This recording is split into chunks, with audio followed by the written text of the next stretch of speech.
मुकद्दर मिले ना मिले अलग बात है, हम कोशिश भी ना करें ये तो गलत बात है। तो चलिए गलत बातों को डिलीट करते हैं और कोशिश को शुरू करते हैं। 40 टेस्ट सीरीज का टेस्ट नंबर 8। पहला प्रश्न, जनगणना 2011 के अनुसार राजस्थान के कितने जिले में साक्षरता दर राज्य की औसत साक्षरता दर 1% यानी 66.1% है। वो ऐसे कितने जिले हैं जिनकी साक्षरता राजस्थान की साक्षरता दर से अधिक है? तो 11 है, 12 है, 13 है या 14 है? तो कितने हो जाएंगे? 14। 14 जिले ऐसे हैं जिनकी साक्षरता दर ना राजस्थान की औसत साक्षरता दर से अधिक है, यानी 66.1% से ज़्यादा है। अच्छा ठीक है, तो ये बताइए राजस्थान में सर्वाधिक साक्षरता वाले जिले कौन से हैं? तो सबसे ज़्यादा साक्षरता कहाँ पे है? जयपुर में, नहीं कोटा में, फिर जयपुर में, फिर झुंझुनू में, फिर सीकर में। ठीक है, कोटा, जयपुर, झुंझुनू और सीकर, तीन तो हमें याद रखने हैं, कोटा, जयपुर, झुंझुनू। और न्यूनतम साक्षरता वाले जिलों की बात करें तो न्यूनतम साक्षरता वाले जिलों में जालोर, सिरोही और प्रतापगढ़ हो जाता है। क्या हो जाता है? जालोर, सिरोही, प्रतापगढ़। ठीक है, अगले प्रश्न पे चले। राजस्थान लोक सेवा आयोग का मुख्यालय जयपुर से अजमेर कब तथा किस समिति की सिफारिश पर हस्तांतरित किया गया? राजस्थान लोक सेवा आयोग का मुख्यालय जयपुर से अजमेर भेजा गया, कब भेजा गया और किस समिति की सिफारिश पर भेजा गया? तो सत्यनारायण राव समिति 1956, सत्यनारायण राव समिति 1960, बलवंत राय मेहता समिति 1957 या बलवंत राय मेहता समिति 1957। इसका आंसर क्या हो जाएगा? सत्यनारायण राव समिति 1956, यानी 1956 में सत्यनारायण राव समिति बनी थी। उन्होंने रिकमेंड किया था कि जो आरपीएससी का मुख्यालय है उसे जयपुर से कहाँ भेज दे? कहाँ भेज दे? अजमेर भेज दे। तो वर्तमान में आरपीएससी का मुख्यालय सबको पता है घूघरा घाटी अजमेर में है ना। अगले प्रश्न में चलते हैं। राष्ट्रीय फिल्म प्रतियोगिता में राज्य की किस ग्राम पंचायत को पहला पुरस्कार दिया गया? यानी राष्ट्रीय फिल्म प्रतियोगिता हुई थी, उसमें राजस्थान की ग्राम पंचायत को पहला पुरस्कार मिला है। वो कौन सी पंचायत है? तो वो है रामनगर। कौन सी पंचायत है? रामनगर। कौन सी पंचायत है? रामनगर है। अगले प्रश्न पे चलें। रम्मत क्या है? रम्मत क्या है? लोकनाट्य है, नृत्य कला है, चित्रकला है या नशे का प्रभाव है? तो रम्मत क्या हो जाएगा? रम्मत एक लोकनाट्य है। क्या है? रम्मत एक लोकनाट्य है। ठीक है, समझ में आ गया। अगले प्रश्न पे चलें। महाराष्ट्र विधानसभा में सदस्य संख्या कितनी है? महाराष्ट्र में जो विधानसभा है उसमें कितने सदस्य हैं? 200 सदस्य हैं, 288 सदस्य हैं, 175 सदस्य हैं, 119 सदस्य हैं। जिस प्रकार से राजस्थान की विधानसभा में 200 सदस्य हैं, उसी प्रकार से महाराष्ट्र विधानसभा में कितने सदस्य हैं? 200, 288, 175, 119। देख लेते हैं इसका उत्तर। इसका उत्तर क्या है? ऑप्शन बी, यानी 288। महाराष्ट्र विधानसभा में कितने सदस्य हैं? 288 सदस्य, 288 सदस्य। ठीक है, अब देखो हमें पता है यूपी में कितने सदस्य हैं? यूपी की विधानसभा में 403 सदस्य। कितने सदस्य? 403। वहीं महाराष्ट्र में 288 हो ही गए। उसके बाद अगर पश्चिम बंगाल की बात करें तो पश्चिम बंगाल में कितने सदस्य हैं? 294 सदस्य हैं। यानी पश्चिम बंगाल की विधानसभा में 294 सदस्य हैं। ठीक है, और बिहार में 243। ये याद रखने पड़ेंगे, इंडिविजुअल सभी राज्यों की याद रखनी पड़ेंगे। ठीक है ना, ये याद रखने। अगले प्रश्न पे चलते हैं। ढींगला, नाथद्वारिया और भिंडरिया क्या है? ढींगला, नाथद्वारिया और भिंडरिया क्या है? मेवाड़ के राजस्व करों के नाम है, या मेवाड़ में जो तांबे के सिक्के प्रचलन में थे वो है, मेवाड़ की दरी पट्टियों के नाम है, या मेवाड़ की ओढ़नियों के नाम है? तो हमें पता है कि ढींगला, नाथद्वारिया और भिंडरिया ये मेवाड़ में जो तांबे के सिक्के थे ना प्रचलन में, वो थे। तो इसका आंसर क्या हो जाएगा? ऑप्शन नंबर बी, ढींगला, नाथद्वारिया और भिंडरिया क्या है? मेवाड़ में प्रचलित तांबे के सिक्के ढींगला, नाथद्वारिया और भिंडरिया है। ठीक है, अगले प्रश्न पे चलें। निम्नलिखित में से कौन सा दुर्ग गठबीडली के नाम से जाना जाता है? यानी किस दुर्ग को गठबीडली के नाम से जाना जाता है? गागरोन दुर्ग झालावाड़ को, मेहरानगढ़ दुर्ग जोधपुर को, तारागढ़ दुर्ग अजमेर को, या तारागढ़ दुर्ग बूंदी को? तो इसका आंसर क्या हो जाएगा? इसका आंसर हो जाएगा ऑप्शन नंबर सी, तारागढ़ दुर्ग जो अजमेर का है ना, उसे गठबीडली के नाम से भी जाना जाता है। याद हो गया? गठबीडली, ये तो सबको पता ही है, रटा रटाया है कि गठबीडली, तारागढ़, अजमेर। ठीक है, अगले प्रश्न पे चलते हैं। राजस्थान में भूमिज शैली का सबसे प्राचीन मंदिर कौन सा है? राजस्थान में भूमिज शैली का सबसे प्राचीन मंदिर कौन सा है? मैनाल का महानालेश्वर मंदिर, पाली जिले का सेवाड़ी जैन मंदिर, रामगढ़ का भंड देवरा मंदिर, या डूंगरपुर का सोमनाथ मंदिर? तो इसका आंसर क्या हो जाएगा? पाली जिले का जो सेवाड़ी जैन मंदिर है ना, उसे राजस्थान का भूमिज शैली का, किस शैली का? भूमिज शैली का सबसे प्राचीन मंदिर माना गया है। ठीक है, राजस्थान में भूमिज शैली का सबसे प्राचीन मंदिर कौन सा है? पाली जिले का सेवाड़ी जैन मंदिर। ठीक है, अगले प्रश्न पे चलें। बीकानेर लोक परिषद की स्थापना 1936 में हुई थी। पहली बात तो ये याद रखना है कि बीकानेर लोक परिषद की स्थापना कब हुई थी, 1936 में हुई। और ये किस शहर में हुई, दिल्ली में, जयपुर में, बीकानेर या कलकत्ता में। बीकानेर लोक परिषद की स्थापना किस शहर में हुई, तो बीकानेर लोक परिषद की स्थापना 1936 में कलकत्ता में हुई। कहाँ पे हुई, कलकत्ता में हुई। अगले प्रश्न पे चलें। राजस्थान में धूलकोट कहाँ पे है, राजस्थान में धूलकोट है ना, वो कहाँ पर है, आहड़ में, बेराठ में, बालाथल में या गिलोंड में। धूलकोट कहाँ पे है, तो सबको पता है धूलकोट कहाँ पे है, आहड़ में। कहाँ है धूलकोट, आहड़ में, ठीक है ना। अगले प्रश्न पे चलते हैं। पन्ना अध्याय ने किसके जीवन को बचाया था। ये आसान प्रश्न है वैसे तो, लेकिन कई बार हम सरल प्रश्न को भी कंफ्यूज कर जाते हैं, इसलिए एक दो प्रश्न ऐसे आसान भी प्रश्न भी इस सीरीज में रखे गए हैं। तो महाराणा सांगा को, महाराणा प्रताप को, रावल रतन सिंह को या राणा उदय सिंह को। इसका आंसर क्या हो जाएगा, पन्ना अध्याय ने महाराणा उदय सिंह के जीवन को बचाया था। किसके जीवन को बचाया था, महाराणा उदय सिंह के जीवन को बचाया था, ठीक है ना। अगले प्रश्न पे चलते हैं। संत जसनाथ जी के विषय में निम्नलिखित में से कौन सा कथन असत्य है, यानी इनमें से आइडेंटिफाई करना है कि कौन सा कथन असत्य है। इनका जन्म बीकानेर के करतिरियासर गांव में हुआ था क्या, करतिरियासर गांव में, बिल्कुल हुआ था, करतिरियासर गांव में हुआ था, ये सही है। उन्होंने 1506 में करतिरियासर में समाधि ली, ये भी सही है कि 1506 में इन्होंने करतिरियासर में समाधि ली थी, ठीक है। उसके बाद इनके उपदेश सिंबुदड़ा और कोंडा नामक ग्रंथों में संग्रहित है, तो ये भी सही है। इन्होंने करतिरियासर में 12 वर्ष की साधना की, ये गलत है, ठीक है ना। इसका मतलब जन्म करतिरियासर गांव में हुआ, 1506 में समाधि ली, और सिंबुदड़ा और कोंडा इनके ग्रंथ है, ठीक है ना। अगले प्रश्न पे चलते हैं। जल झूलनी एकादश त्योहार राजस्थान में कब मनाया जाता है। जल झूलनी एकादशी का त्योहार है ना, वो राजस्थान में कब मनाया जाता है, श्रावण शुक्ल एकादशी को, भाद्रपद शुक्ल एकादशी को, कार्तिक शुक्ल एकादशी को या आश्विन शुक्ल एकादशी को। तो जल झूलनी 11 का त्योहार है, वो कब मनाया जाता है, ये मनाया जाता है भाद्रपद शुक्ल एकादशी को। कब मनाया जाता है, ऑप्शन बी इसका सही आंसर हो जाएगा, भाद्रपद शुक्ल एकादशी को जल झूलनी 11 का त्योहार राजस्थान में मनाया जाता है। अगला प्रश्न है, निम्नलिखित में से कौन सा रासो राजपूतों की उत्पत्ति को अग्निकुंड से संबंधित मानता है, यानी किस रासो में राजपूतों की उत्पत्ति ना वो अग्निकुंड से मानी गई है। पृथ्वीराज रासो, हमीर रासो, खुमान रासो या बुद्धि रासो। तो इसका आंसर क्या हो जाएगा, पृथ्वीराज रासो। पृथ्वीराज रासो है ना, उसमें राजपूतों की उत्पत्ति अग्निकुंड से मानी गई। इन रासो ग्रंथों की बात करते हैं। तो अगले प्रश्न में चलते हैं। खानवा का युद्ध कब लड़ा गया। खानवा का युद्ध है ना, वो कब लड़ा गया, 1529 में, 1528 में, 1527 में या 1530 में। तो सबको पता है खानवा का युद्ध 1527 में लड़ा गया। लेकिन बड़ी बात क्या है, बाबर ने भारत में कई युद्ध लड़े। जैसे अब सबसे पहले खानवा के युद्ध की बात करते हैं। अब हमसे पूछे कि खानवा का युद्ध 1527 में तो हुआ था, ये तो आसान बात है, लेकिन ये किस तिथि को हुआ था। तो इसका आंसर क्या होगा, 17 मार्च को। खानवा का युद्ध कब हुआ था, 17 मार्च 1527 को हुआ था, ठीक है।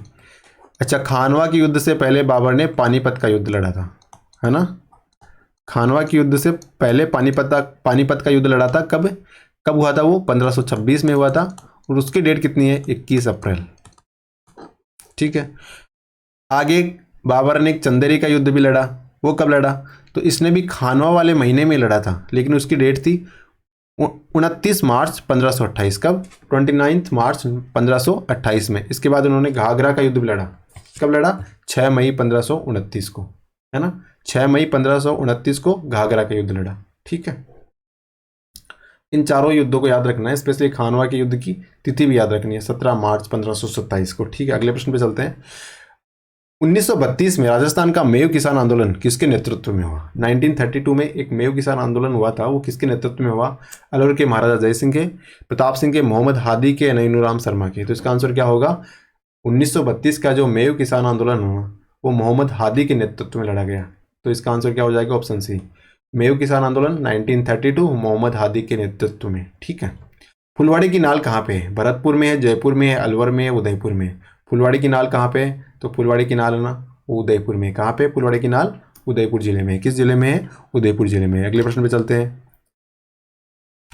सोम कमला अंबा परियोजना राजस्थान के किस जिले में अवस्थित है। सोम कमला अंबा परियोजना कोटा में है, जयपुर में है, अलवर में है, डूंगरपुर में है। सोम कमला अंबा परियोजना राजस्थान के किस जिले में अवस्थित है, कोटा, जयपुर, अलवर या डूंगरपुर। तो इसका आंसर हो जाएगा ऑप्शन डी, डूंगरपुर। यानी सोम कमला अंबा परियोजना राजस्थान के डूंगरपुर जिले में। किस जिले में, सोम कमला अंबा परियोजना डूंगरपुर जिले में। अगले प्रश्न पे चलते हैं। मोरिजा बनालो किस खनिज से संबंधित है। मोरिजा बनालो है ना, वो किस खनिज से संबंधित है? लोहे अयस्क से, तांबा से, सोना से या टंगस्टन से? तो देखो मोरिजा बना लो, वो लौह अयस्क से संबंधित है। किससे? लौह अयस्क से। और ये कहाँ पे है मोरिजा बना लो? ये जयपुर में, जयपुर जिले में। मोरिजा बना लो एक खदान है, वो जयपुर जिले में है और ये लौह अयस्क से संबंधित है। अगले प्रश्न पे चलते हैं। राजस्थान के उत्तर से लेकर दक्षिण की लंबाई कितनी है? उत्तर से दक्षिण लंबाई कितनी है राजस्थान की? 826 है, 869 है, 650 है या 550 है? तो राजस्थान की उत्तर से दक्षिण की लंबाई कितनी है? 826। 826 किलोमीटर राजस्थान की उत्तर से दक्षिण लंबाई है। 826 किलोमीटर, 826 किलोमीटर। वाक्यल, वेतरक, मेशवा, हतमती। वाक्यल, वेतरक, मेशवा और हतमती ये किस नदी की सहायक नदी हैं? साबरमती की है, सोम की है, जाखम की है, माही की है? तो वाक्यल, बेतरक, मेशवा और हतमती ये साबरमती नदी की सहायक नदियां हैं। किसकी? साबरमती नदी की सहायक नदियां। एग्जाम में प्रश्न आ सकता है कि निम्न में से कौन सी साबरमती की सहायक नदी नहीं है? 3 इनमें से दे दे और एक अलग दे देगा, तो वो आइडेंटिफाई करना है हमें। तो वाक्यल, वेतरक, मेसो और हतमती ये चारों याद रखनी है हमें कि ये साबरमती नदी की सहायक नदियां हैं। एक बार फिर से याद कर लेते हैं। वाक्यल, वेतरक, मेसवा और हतमती। वाक्यल, वेतरक, मेसवा और हतमती। अगले प्रश्न पे चलते हैं। निम्न में से कौन से वन राजस्थान में सर्वाधिक भाग में फैले हैं? यानी किस प्रकार के वन राजस्थान में सर्वाधिक भाग में फैले हुए? मिश्रित पतझड़ वन, उष्ण कटिबंधीय पतझड़ वन, शुष्क सागवान वन या उपोष्ण कटिबंधीय सदाबहार वन? तो कौन से वन है जो राजस्थान में सर्वाधिक फैले हुए हैं? तो इसका आंसर क्या हो जाएगा? इसका आंसर हो जाएगा ऑप्शन बी, उष्ण कटिबंधीय पतझड़ वन है ना, वो राजस्थान में सर्वाधिक फैले हुए हैं। किस प्रकार के? उष्ण कटिबंधीय पतझड़ वन। अगले प्रश्न पे चलते हैं।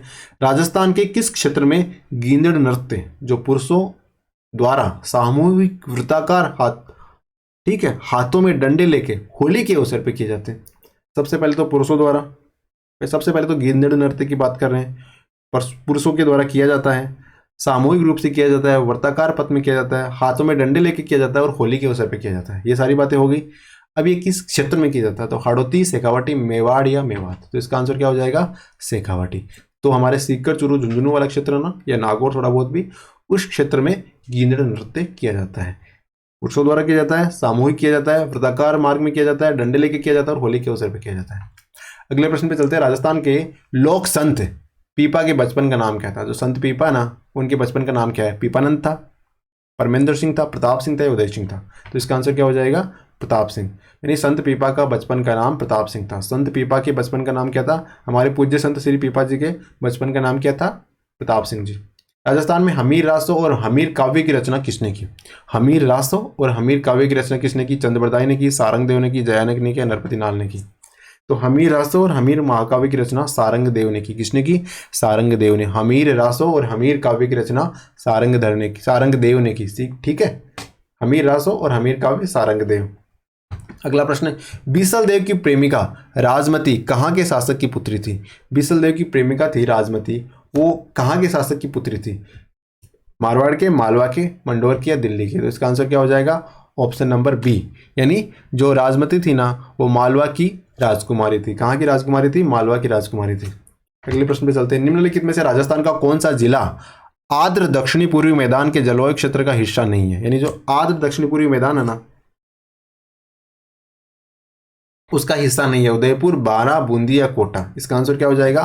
आर्द्र दक्षिणी पूर्वी मैदानी का क्षेत्र का हिस्सा नहीं, तो वो क्या हो जाएगा? Option number A, Udaipur. यानी कोटा, बूंदी, बारां, झालावाड़ तो आर्द्र दक्षिण पूर्वी मैदानी क्षेत्र का भाग है। कोटा, बूंदी, बारां और झालावाड़, लेकिन उदयपुर है वो अलग हो गया, वो दक्षिणी भाग में हो गया।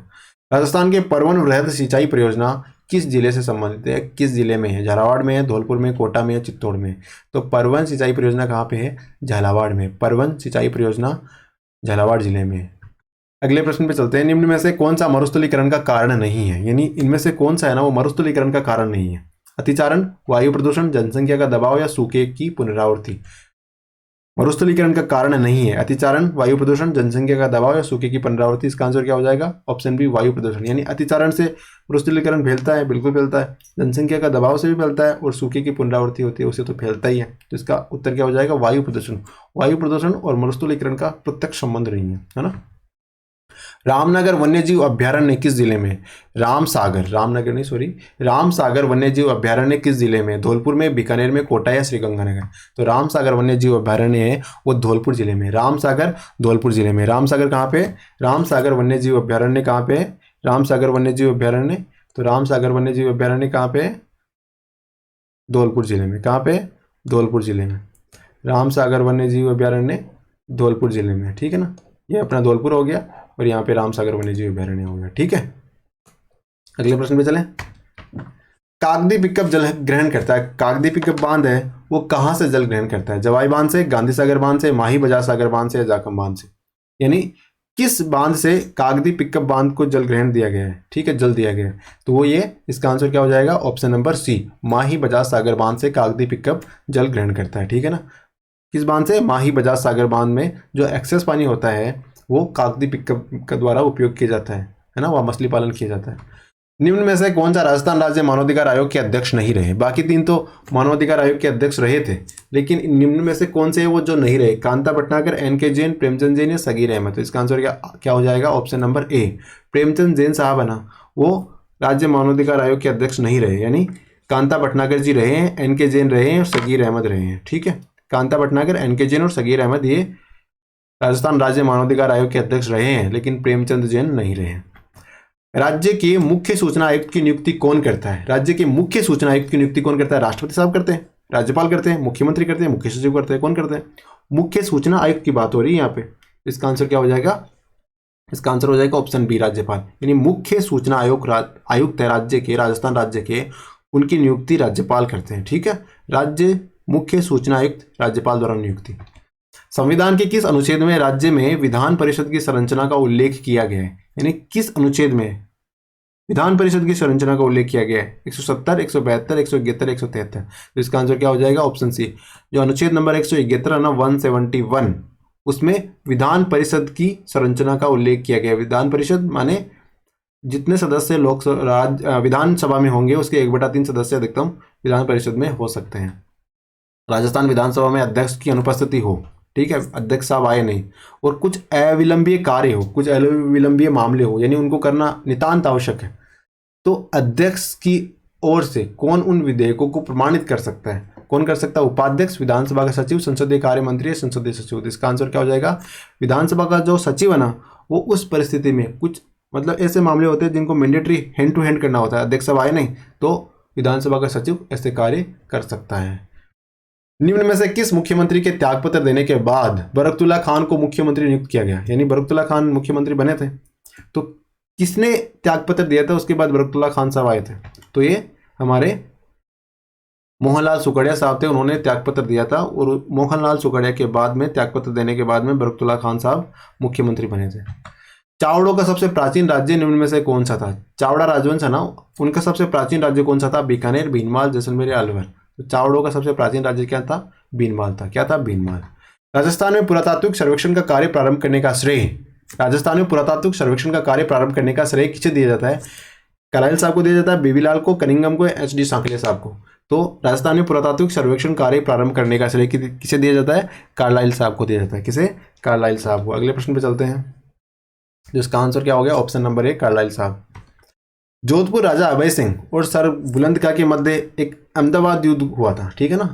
जोधपुर के राजा थे अभय सिंह और सर बुलंदका, इनके मध्य एक युद्ध हुआ था, अहमदाबाद युद्ध, और उस युद्ध का वर्णन और अपने ग्रंथ में आंखों देखा वर्णन किया। किसमें किया? किस ग्रंथ में किया गया? राजरूपक में, हमीर महाकाव्य में, वंश भास्कर में, खजानुल फतूह में? तो इसका आंसर क्या हो जाएगा?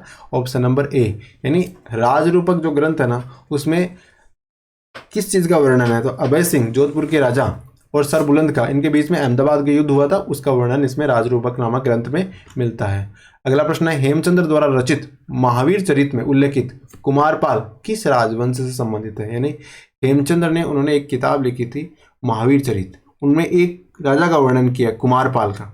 वो कुमारपाल किस राजवंश से संबंधित थे? चालुक्य, परमार, प्रतिहार या चौहान? तो कुमारपाल किससे संबंधित थे? ये चालुक्य राजवंश से संबंधित थे, है ना। तो किस कुमारपाल की बात कर रहे हैं हम? हेमचंद्र साहब है ना अपने राजस्थान के, उन्होंने एक काव्य लिखा था महावीर चरित, ठीक है, उसमें एक राजा का वर्णन किया है कुमारपाल। वो कुमारपाल उस काव्य जो उस रचना में आया कुमारपाल, उनका संबंध किस राजवंश से था? तो वो चालुक्य राजवंश से था। राणा कुंभा द्वारा रचित संगीत राज कितने भागों में विभक्त है? तो सबको बताइए 5 भागों में विभक्त है। कितने भागों में? 5 भागों में। तो ऑप्शन नंबर डी इसका सही आंसर हो जाएगा। अगला प्रश्न, वह कौन सा किला है जो तीन तरफ से आहू और कालीसिंध नदियों से घिरा हुआ है? कौन सा किला है जो तीन साइड से आहू और कालीसिंध नदियों से घिरा हुआ है? तो कौन सा किला है वो है गागरोन किला। कौन सा किला है? गागरोन किला। तो गागरोन किला ऐसा किला है जो तीन साइड से आहू और कालीसिंध नदियों से घिरा हुआ है। चंपाकली आभूषण कहाँ पहना जाता है? हाथ में, सर पे, पैर पे या गले में? चंपाकली आभूषण कहाँ पहना जाता है? तो ये सर पे पहना जाता है। चंपाकली आभूषण सर पे पहना जाता है। पिछवाई किस चित्रकला शैली से संबंधित है? पिछवाई है ना, वो किस चित्रकला शैली से संबंधित है? किशनगढ़, कोटा, नाथद्वारा या अलवर? तो पिछवाई है ना, वो किस चित्रकला शैली से संबंधित है? नाथद्वारा चित्रकला शैली से। किस शैली से? नाथद्वारा चित्रकला शैली से पिछवाई संबंधित है। जसवंतड़ा का निर्माण किसने करवाया था? जोधपुर में है जसवंतड़ा, उसका निर्माण किसने करवाया? उमेद सिंह, जसवंत सिंह, जुझार सिंह या सरदार सिंह? तो इसका आंसर क्या हो जाएगा? ऑप्शन नंबर डी, यानी जसवंतड़ा का जो निर्माण है वो सरदार सिंह के द्वारा करवाया गया। किसके द्वारा करवाया गया? सरदार सिंह के द्वारा। जसवंतड़ा सरदार सिंह के द्वारा निर्माण करवाया गया। राजस्थान की एकमात्र रियासत जहां उत्तराधिकारी शुल्क नहीं लिया जाता था? राजस्थान में ऐसी कौन सी रियासत है जहां कोई उत्तराधिकारी शुल्क नहीं लिया जाता था? जयपुर, जोधपुर, जैसलमेर या उदयपुर? राजस्थान की एकमात्र रियासत जहां उत्तराधिकारी शुल्क नहीं लिया जाता था? जयपुर, जोधपुर, जैसलमेर या उदयपुर? तो इसका आंसर क्या हो जाएगा? जैसलमेर। जैसलमेर राजस्थान की एकमात्र रियासत थी जहां उत्तराधिकारी शुल्क नहीं लिया जाता था। ठीक है। निम्न में से किस क्रांतिकारी ने अपना समय अमरदास बैरागी के रूप में व्यतीत किया था? कौन से वो क्रांतिकारी थे जिन्होंने अमरदास बैरागी का रूप धारण किया और अपना जीवन व्यतीत किया? तो केसरी सिंह, गोपाल सिंह, साधु सीताराम या जोरावर सिंह? तो इसका आंसर क्या हो जाएगा? जोरावर सिंह। जोरावर सिंह जी थे ना, उन्होंने अमरदास बैरागी का रूप धारण किया और अपना समय व्यतीत किया और अंग्रेजों की गिरफ्त में नहीं आए। रियासती सचिवालय की स्थापना कब की गई? रियासती सचिवालय की स्थापना कब की गई? 2 दिसंबर 1947 को, 2 नवंबर 1947 को, 5 जुलाई 47 को या 12 जून 47 को? तो इसका आंसर क्या हो जाएगा? ऑप्शन नंबर सी, 5 जुलाई 1947 को। रियासती सचिवालय की स्थापना कब की गई? 5 जुलाई 1947 को रियासती सचिवालय की स्थापना की गई। कब की गई? 5 जुलाई 1947 को रियासती सचिवालय की स्थापना की गई। अर्ली चौहान डायनेस्टी ये किताब है, किसकी रचना है? गौरीशंकर ओझा की, गोपीनाथ शर्मा की, दशरथ शर्मा की, गोपाल सिंह की?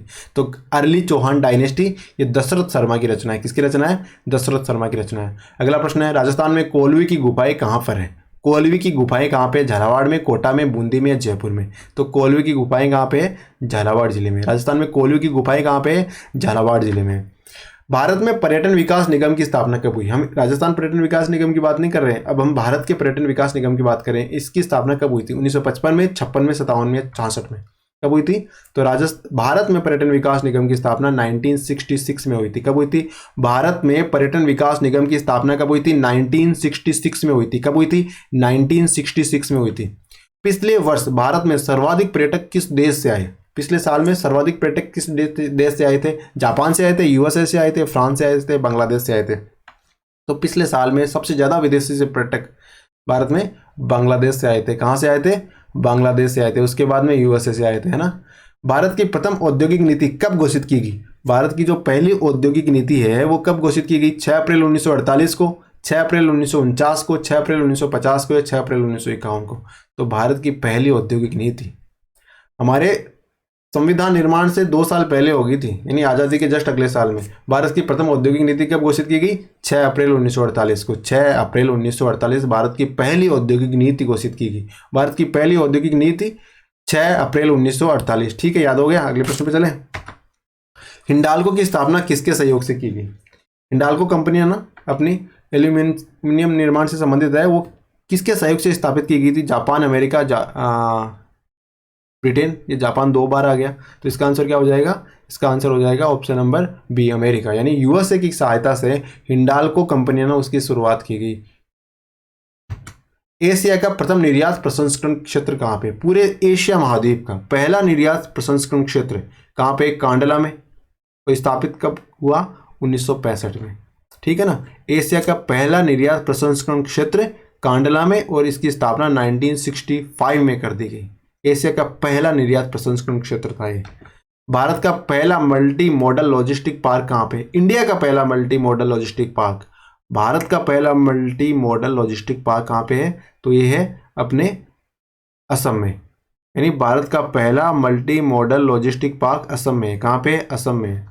2011 की जनगणना के अनुसार भारत का बाल लिंगानुपात कितना है? 2011 की जो जनगणना हुई थी उसके अनुसार भारत का बाल लिंगानुपात, नॉर्मल लिंगानुपात नहीं पूछ रहे हैं, 0 से 6 वर्ष के आयु वर्ग है ना, उसमें लिंगानुपात कितना है? 943, 905 या 919? तो इसका आंसर क्या हो गया? 919। यानी 2011 की जनगणना के अनुसार भारत का बाल लिंगानुपात है वो 919 है, 919 है। ठीक है।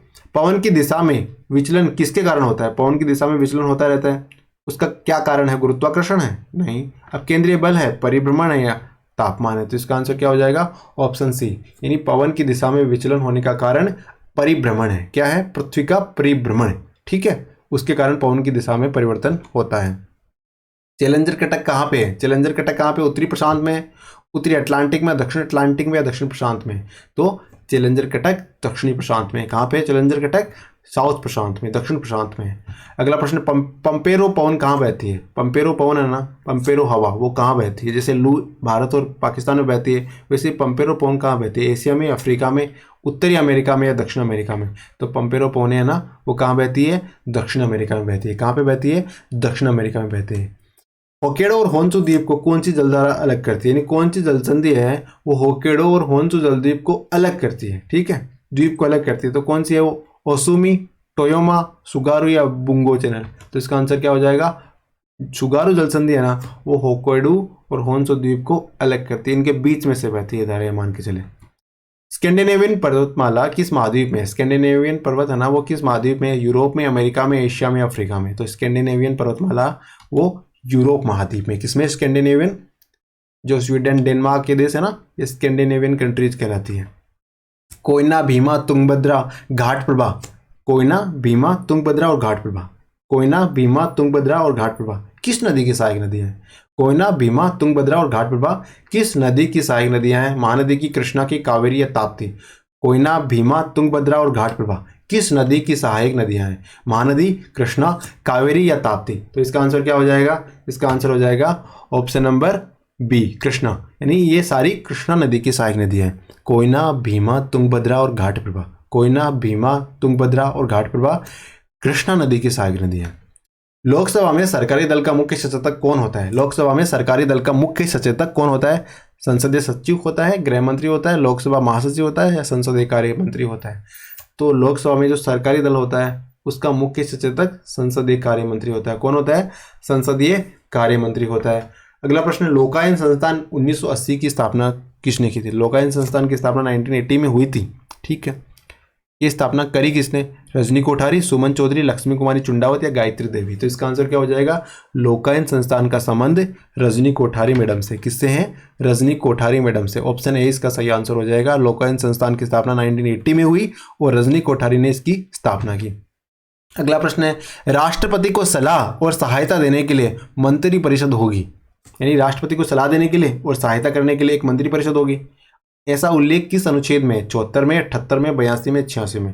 राष्ट्रपति को सलाह देने के लिए, राष्ट्रपति को सहायता देने के लिए एक मंत्री परिषद का प्रावधान किया गया है। ये किस अनुच्छेद में किया गया? 74, 78, 82 या 86? तो इसका आंसर क्या हो जाएगा? ऑप्शन नंबर ए, यानी राष्ट्रपति को सलाह और सहायता देने के लिए मंत्री परिषद का प्रावधान आर्टिकल 74 में किया गया। किसमें? आर्टिकल 74 में किया गया। सशक्त केंद्र के साथ संघीय व्यवस्था, यानी केंद्र बड़ा मजबूत है इंडिया का, है ना, और लेकिन संघीय व्यवस्था की भी बात की गई कि भारत फेडरेशन है ना। तो ये किस देश से लिया गया ऐसा कॉन्सेप्ट? रशिया से, जर्मनी से, जापान से, कनाडा से? तो इसका आंसर क्या हो जाएगा? ऑप्शन नंबर डी, यानी सशक्त केंद्र के साथ संघीय व्यवस्था, ये कनाडा से लिए हमने। किससे लिए? कनाडा से लिए। निम्न में से किस वर्ष भारत संयुक्त राष्ट्र सुरक्षा परिषद का अस्थायी सदस्य नहीं रहा? यानी भारत अब तक लगभग 9 बार सुरक्षा परिषद का सदस्य रह चुका है, 2-2 साल के लिए, लेकिन किस साल में वो नहीं रहा? 1950-51 में, 67-68 में, 2021-22 में, 2007-08 में? तो इसका आंसर क्या हो जाएगा? ऑप्शन नंबर डी, 2007-08 में नहीं रहा, बाकी 1950-51 में भी वो संयुक्त राष्ट्र सुरक्षा परिषद का अस्थायी सदस्य था, 67-68 में भी था, 20-21 में भी था, लेकिन 2007-08 में नहीं था। The problem of the rupee, इस पुस्तक के लेखक कौन है? डॉक्टर अंबेडकर साहब है, पंडित नेहरू है, सरदार पटेल है, गांधी जी है? कौन है? तो the problem of the rupee पुस्तक के लेखक कौन है? इसका आंसर है ऑप्शन नंबर ए, यानी अंबेडकर साहब ने ना the problem of the rupee नाम की किताब लिखी है। The problem of the rupee Ambedkar साहब द्वारा लिखी गई किताब है। एकात्मक मानववाद का सिद्धांत किसने दिया था? एकात्म मानववाद का सिद्धांत दीनदयाल उपाध्याय ने दिया था, राम मनोहर लोहिया ने दिया था, जेपी नारायण ने दिया था, एमएन रॉय ने दिया था। एकात्म मानववाद का सिद्धांत किसने दिया था? तो इसका आंसर क्या हो जाएगा? ऑप्शन नंबर ए, एकात्म मानववाद का सिद्धांत दीनदयाल उपाध्याय ने दिया था। किसने दिया था? दीनदयाल उपाध्याय ने दिया था। अगला प्रश्न है, निम्न में से कौन सरकारी आयोग के सदस्य नहीं रहे? कौन थे जो सरकारी आयोग के सदस्य नहीं रहे? Shivaraman, A S Rao, doctor S R, J K Reddy या आरएस साकरिया सरकारिया? तो इसका आंसर क्या हो जाएगा? ऑप्शन सी, जेके रेड्डी नहीं रहे, यानी शिवरामन साहब, एसआर साहब और सरकारिया साहब तो थे ही थे, आरएस सरकारिया साहब, ये तो सरकारी आयोग के सदस्य थे, लेकिन जेके रेड्डी नहीं थे। राजेंद्र प्रसाद भारत के राष्ट्रपति रहे थे, ये पता है, रहे थे, लेकिन अब पूछे कि कब से कब तक रहे थे? 1950 में बने थे, ये भी पता है, लेकिन 50 से लेके कब तक रहे? 1962 तक, 64 तक, 63 तक या 60 तक? तो इसका आंसर क्या हो जाएगा? 1962 तक, यानी 1950 से लेके 1962 तक भारत के राष्ट्रपति कौन रहे थे? डॉक्टर राजेंद्र प्रसाद साहब। डॉक्टर राजेंद्र प्रसाद साहब 1950 से लेके 1962 तक भारत के राष्ट्रपति रहे। वर्तमान में राजस्थान के मुख्य सचिव कौन है? उषा शर्मा, सीमा शर्मा, रोहिणी शर्मा या रेहाना रियाज शर्मा? तो क्या हो जाएगा इसका आंसर? उषा शर्मा मैडम है ना, वर्तमान में राजस्थान की मुख्य सचिव है। ठीक है, उषा शर्मा मैडम है और वर्तमान में राजस्थान की मुख्य सचिव है। ग्राम सभा के सदस्य होते हैं, ग्राम सभा के सदस्य कौन होते हैं? ग्राम सभा, जो गांव के सारे निवासी ग्राम सभा के सदस्य होते हैं? नहीं। मतदाता सूची में दर्ज ग्राम के सभी निवासी, जो या फिर वो जो वोटर लिस्ट में जिनका नाम है वो, या राज्य सरकार द्वारा प्रदत्त सूची के अनुसार, या सरपंच द्वारा मनोनीत सदस्य? तो इसका आंसर क्या हो जाएगा? जो वोटर लिस्ट में जिनका भी नाम है ना, वो ग्राम सभा के सदस्य होते हैं। ठीक है, ग्राम सभा के सदस्य कौन होते हैं? जिनका नाम गांव की वोटर लिस्ट में शामिल है। मिशन इंद्रधनुष की शुरुआत कब हुई थी? मिशन इंद्रधनुष की शुरुआत कब हुई? 25 दिसंबर 2014, 16 दिसंबर 14, 15 दिसंबर 14 या 18 दिसंबर 14? तो मिशन इंद्रधनुष की शुरुआत 25 दिसंबर 2014 को हुई थी, यानी 25 दिसंबर को अटल बिहारी साहब का जन्मदिन आता है, उसी दिन मिशन इंद्रधनुष की शुरुआत हुई थी 2014 में, 2014 में। यूएनओ द्वारा किस वर्ष को मोटा अनाज वर्ष घोषित किया गया है? यूनाइटेड नेशन ऑर्गेनाइजेशन है ना अपना, संयुक्त राष्ट्र संघ, उसने किस वर्ष को मोटा अनाज वर्ष घोषित किया है? 2020 को, 21 को, 22 को या 23 को? तो संयुक्त राष्ट्र ने 2023 को मोटा अनाज के लिए वर्ष घोषित किया है। राजस्थान तो मोटा अनाज उत्पादन में पहले स्थान पे पूरे देश में है ना, तो इस तरह से 2023 यूनाइटेड नेशन ऑर्गेनाइजेशन के द्वारा मोटा अनाज का वर्ष घोषित किया गया है। राजस्थान में रीको द्वारा मेगा टेक्सटाइल पार्क कहाँ बनाया जाएगा? रीको मेगा टेक्सटाइल पार्क बनाएगा, कहाँ पे बनाएगा? जोधपुर, जयपुर, अजमेर या अलवर? तो रीको जोधपुर में मेगा टेक्सटाइल पार्क बनाएगा, है ना, मेगा टेक्सटाइल पार्क, याद रखना, टेक्सटाइल पार्क जोधपुर में, मेगा टेक्सटाइल पार्क की बात करें हम। बाड़मेर में राज्य के नए तेल कुआं मिला है, ठीक है, उसका नाम क्या रखा है? दुर्गा रखा है, पार्वती रखा है, काली रखा है या सती रखा गया? तो इसका आंसर क्या हो जाएगा? ऑप्शन ए, बाड़मेर में राज्य के जो नए तेल का कुआं का जो खोज हुई है उसका नाम क्या रखा है? दुर्गा नाम रखा है, उसका क्या नाम रखा है? दुर्गा नाम रखा गया है। अगला प्रश्न, Rajasthan ethanol production policy, Rajasthan ethanol production policy 2021 कब मंजूर हुई? 14 दिसंबर 2021 को, 15 दिसंबर 2021 को, 16 दिसंबर 21 को या 17 दिसंबर 21 को? एथेनॉल प्रोडक्शन पॉलिसी है, ठीक है, कब मंजूर हुई थी? कब मंजूर हुई थी? 14 दिसंबर 21, 15 दिसंबर 21, 16 दिसंबर 21, 17 दिसंबर 21। तो इसका आंसर क्या हो जाएगा? इसका आंसर हो जाएगा ऑप्शन बी, 15 दिसंबर 2021 को। कब? 15 दिसंबर 2021 को एथेनॉल प्रोडक्शन पॉलिसी 2021 को मंजूरी दी गई थी, ठीक है, दिसंबर का महीना, 21 का साल। पीएम वाणी का प्रारंभ कहाँ से किया गया? पीएम वाणी है ना, उसका प्रारंभ कहाँ से किया गया? प्रतापगढ़ से, जयपुर से, अजमेर से, अलवर से? तो पीएम वाणी का प्रारंभ कहाँ से किया गया? पीएम वाणी का प्रारंभ प्रतापगढ़ से किया गया। कहाँ से? प्रतापगढ़ से। पीएम वाणी का प्रारंभ कहाँ से किया गया? प्रतापगढ़ से किया गया। अगला प्रश्न, व्यक्तित्व मापन की विधियों में कौन सी विधि आत्मनिष्ठ नहीं है? व्यक्तित्व मापन की विधियों में से कौन सी वो विधि है जो आत्मनिष्ठ नहीं है? आत्मकथा विधि, व्यक्ति इतिहास विधि, प्रश्नावली या निरीक्षण? तो व्यक्तित्व मापन की विधियों में कौन सी विधि आत्मनिष्ठ नहीं है? निरीक्षण नहीं है। बाकी आत्मकथा विधि, व्यक्ति इतिहास विधि, प्रश्नावली, आत्मकथा, व्यक्ति इतिहास, प्रश्नावली, ये व्यक्तित्व मापन की आत्मनिष्ठ विधि है, ठीक है। बाकी निरीक्षण आत्मनिष्ठ नहीं है। जिन प्याजे के अनुसार तार्किक चिंतन प्रारंभ होता है कब से? संवेदी प्रेरक अवस्था से, पूर्व संक्रियात्मक अवस्था से, पूर्व संक्रियात्मक अवस्था, मूर्त संक्रियात्मक अवस्था से या औपचारिक संक्रियात्मक अवस्था से? तो जिन प्याजे के अनुसार जिन प्याजे के अनुसार तार्किक चिंतन का प्रारंभ कहाँ से होता है? मूर्त संक्रियात्मक अवस्था से होता है ना। तार्किक चिंतन प्रारंभ किसके अनुसार? जिन प्याजे के अनुसार। कहाँ, कब से? मूर्त संक्रियात्मक अवस्था के साथ में। ठीक है, अगले प्रश्न पे चले। ब्रजेज के अनुसार उत्तेजना भाग है, किसका भाग है उत्तेजना? संवेगात्मक विकास का, क्रियात्मक विकास का, या शारीरिक विकास का, या मानसिक विकास का? ब्रजेज के अनुसार उत्तेजना किसका भाग है? तो ब्रजेज के अनुसार उत्तेजना संवेगात्मक विकास का भाग है। किसका भाग है? संवेगात्मक विकास का भाग है ब्रजेज के अनुसार। सबसे पहले तो किसके अनुसार? ब्रजेज के अनुसार क्या उत्तेजना किसका भाग है? संवेगात्मक विकास का भाग है। ठीक है, ऑप्शन नंबर ए इसका सही आंसर है। फ्राइड के अनुसार मन की संरचना की सही कोटि क्या है? फ्राइड साहब ने मन की संरचना को बताया कि कुछ क्रम दिया है, तो सबसे पहले क्या, उसके बाद क्या, उसके बाद क्या, उसके बाद क्या है? तो इदम, अहम, अति और अहम, इनको सेट करना है हमें। तो सबसे पहले क्या आएगा इसमें? इदम, फिर आएगा अहम, फिर आएगा अति, फिर आएगा अहम।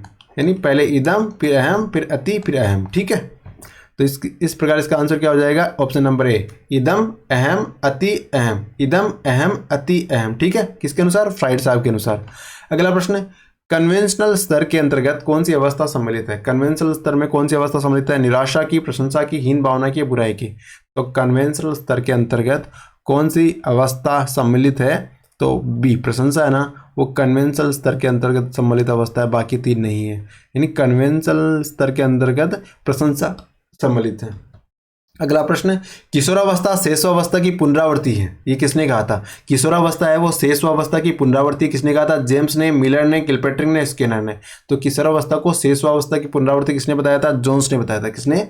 जोन्स ने किशोरावस्था को शेषावस्था की पुनरावृत्ति बताया था। अगला प्रश्न, मनोसामाजिक विकास की अवस्थाओं में घनिष्ठता बनाम अलगाव का वर्ष है।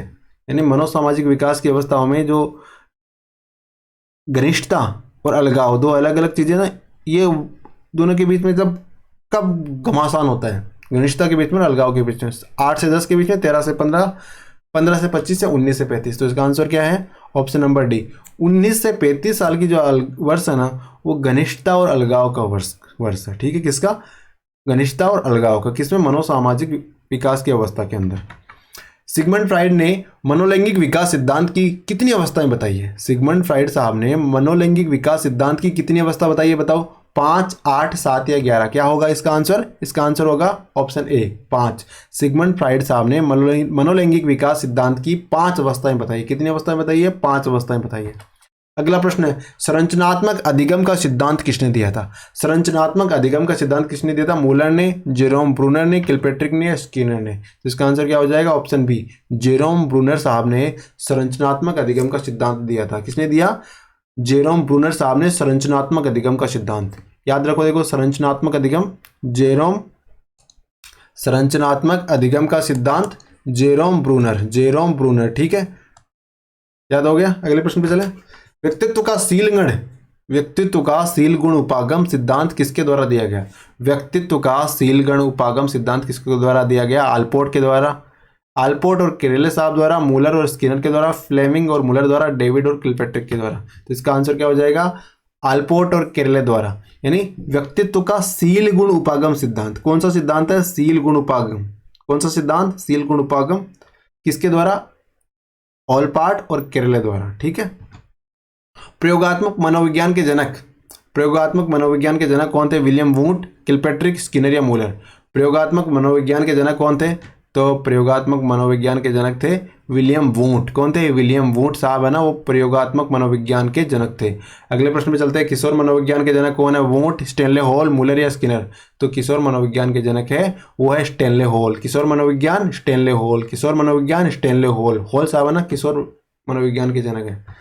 मिथ्या परिपक्वता का काल क्या है? मिथ्या परिपक्वता का काल क्या है? वृद्ध, युवा, किशोर या बाल्यावस्था? कौन सी अवस्था है? तो इसका आंसर क्या होगा? मिथ्या परिपक्वता है ना, वो बाल्यावस्था होती है। उसमें बच्चे को लगता है कि मैं परिपक्व हो गया, लेकिन वो मिथ्या परिपक्वता होती है। ठीक है। व्यवसायिक रुचि सूची का निर्माण किसने किया था? व्यवसायिक रुचि सूची का निर्माण किलपेट्रिक ने, मिलर ने, स्किनर ने, स्टॉक ने? तो व्यवसायिक रुचि सूची का निर्माण स्टॉक साहब ने किया था। किसने किया? व्यवसायिक रुचि सूची का निर्माण किसने किया था? स्टॉक साहब ने। व्यवसायिक रुचि सूची, स्टॉक। अधिगम मनोविज्ञान के जनक कौन है? अधिगम मनोविज्ञान के जनक स्किनर, मिलर, किलपेट्रिक, एबिंगहॉस? तो अधिगम मनोविज्ञान के जनक कौन है? एबिंगहॉस साहब है। अधिगम मनोविज्ञान एबिंगहॉस, एबिंगहॉस अधिगम मनोविज्ञान, एबिंगहॉस अधिगम मनोविज्ञान। ठीक है, चले आगे। वाटसन ने नवजात शिशु में कौन कौन से संवेग बताए हैं? वाटसन ने नवजात शिशु में कौन कौन से संवेग बताए हैं? भय, क्रोध, स्नेह या सभी? वाटसन ने नवजात शिशु में सारे बताए, भय भी बताया, क्रोध भी बताया, स्नेह भी बताया, ये सारे होते हैं नवजात में। तो भय, क्रोध और स्नेह ये सभी होते हैं किसके अनुसार? वाटसन के अनुसार। किसमें? नवजात शिशु में। रोडसा का प्रक्षेपी परीक्षण किसके मापन हेतु विकल्पित है? यानी रोडसा है ना, उनका प्रक्षेपी परीक्षण किसके मापन हेतु विकल्पित है?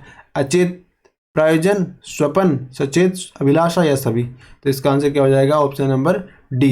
यही रोडसा का प्रक्षेपी परीक्षण का मापन अचेत प्रायोजन के लिए भी है, स्वपन के लिए भी है और सचेत अभिलाषा के लिए भी, सभी के लिए है। नेता बनने की इच्छा किस अवस्था में होती है बताइए? शैशव अवस्था में, बाल्यावस्था में, युवावस्था में, वृद्धावस्था में? इसका आंसर क्या हो जाएगा? नेता बनने की इच्छा बाल्यावस्था में शुरू हो जाती है भाई। अगर नेता बनना हो ना तो उसकी इच्छा शक्ति शुरू बचपन में ही शुरू हो जाती है।